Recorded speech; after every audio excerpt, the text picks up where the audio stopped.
ये पर्व है, महापर्व है और ऐसे में इसकी आज से शुरुआत हो गई है। नहाए खाए की उससे शुरुआत होती है और 36 घंटे का पर्व इसका व्रत होता है वो रखा जाता है। और ऐसे में विशेष तौर पर देखा जाए कि दीपावली के 4 दिन बाद यानी कि कार्तिक मास की शुक्ल पक्ष की चतुर्दशी पर ये व्रत प्रारंभ हो जाता है और 4 दिन तक ये चलने वाला महापर्व है। और ऐसे में इस पर जो है प्रवासी जो मजदूर होते हैं, वो जो बिहार के रहने वाले लोग हैं, पूर्वांचल के रहने वाले लोग हैं, वो दूर दूर जो अन्य राज्यों में काम करते हैं वहां से जो है अपने राज्यों को लौटते हैं। और ऐसे में जो है उनके लिए विशेष ट्रेनों का विशेष प्रबंध जो है वो रेलवे विभाग करता है। लेकिन इस बार जो है विशेष ट्रेनों के प्रबंध के बावजूद भी काफी भीड़ जो है वो ट्रेनों में देखने को मिल रही है। रेलवे की ओर से देखा जाए तो काफी भयानक स्थिति देखने को मिल रही है, क्योंकि काफी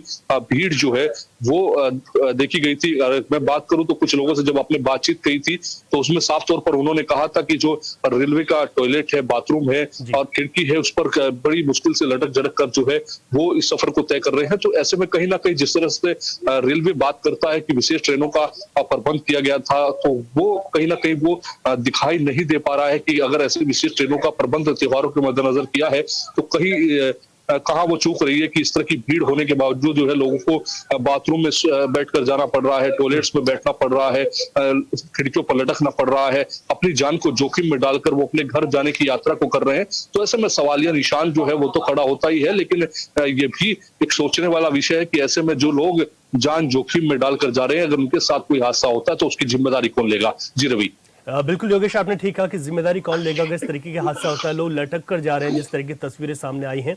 इसमें एक सवाल ये भी है कि अगर ये देखा जाए कि जहां पर इस तरीके से व्यवस्थाओं की बात करता है तो रेलवे प्रशासन के इस पर क्या कुछ कहना है? क्या कह रहे हो कि बहुत ज्यादा भीड़ है इस वजह से ऐसी व्यवस्थाएं हैं, या फिर कुछ और व्यवस्थाएं करने की भी बात कही गई है क्योंकि अब लोग वापस लौटेंगे, उस वक्त भी भीड़ होगी? और देखिए बिल्कुल रवि, रेलवे विभाग की अभिषेक की ओर से देखा जाए तो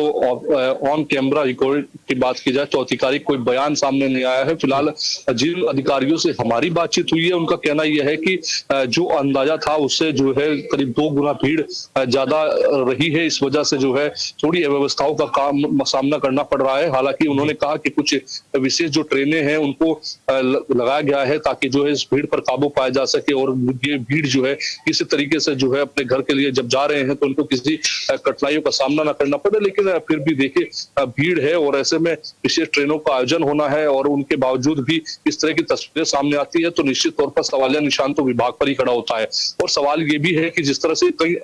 इस दौरान करीब 6 माह के बीच की अगर मैं बात करूं तो इस दौरान रेलवे विभाग की जो कुछ तस्वीरें देखने को मिली थी कि कहीं पर जो है पटरी से ट्रेन उतर गई थी, कहीं पर कुछ हादसा हुआ। तो ये इस तरह के हादसे अगर होते हैं और ऐसे में जो लोग खिड़कियों पर लटक कर जा रहे हैं, अपने जान को जोखिम में डाल रहे हैं और इस तरह का अगर हादसा होता है तो फिर क्या स्थिति बनेगी और फिर क्या रेलवे विभाग या रेलवे मंत्री जो है इस तरह की तस्वीरों को देखने के बावजूद क्या इसमें सुधार करेंगे या अगर कुछ हादसा होता है उस पर जिम्मेदारी लेंगे? क्योंकि ये महापर्व है और इस महापर्व का सभी को पता होता है कि दीपावली पर्व के बाद से जो है 4 दिन बाद जो है ये पर्व की शुरुआत होगी और 4 दिन के बाद 4 दिन तक चलने वाला ये पर्व होगा। और ऐसे में जो प्रवासी मजदूर है जो अन्य राज्यों में काम कर रहे हैं वो अपने घर को पहुंचेंगे और अपने घर को जाने के लिए उनके पास एक ही मात्र साधन होगा, वो होगा रेलवे विभाग की ट्रेन। और उसी अगर ट्रेन में भी भीड़ होगी तो उनको तमाम व्यवस्थाएं नहीं मिल पाएंगी तो निश्चित तौर पर परेशानियां कठिन होगी। और देखिए छोटे छोटे बच्चों को लेकर जब वो परिवार अपने घर की ओर जा रहा है और वहां पर इस तरह की कठिनाइयों का सामना करना पड़ता है कि बच्चों को बैठने के लिए स्थान नहीं मिल पा रहा है, बड़े लोग जो है वो झूल कर चढ़कर खिड़कियों से लटकते हुए अपने घर की तरफ जा रहे हैं जान जोखिम में डालकर। तो ये भयानक तस्वीरें हैं और सोचने वाला विषय यही है कि रेलवे विभाग को सोचना पड़ेगा, समझना पड़ेगा और ऐसे में इसके लिए कठिन कदम भी उठाना पड़ेगा। जी रवि। ठीक है योगेश, बहुत शुक्रिया तस्वीरों के लिए और विस्तार से जानकारी के लिए आपका।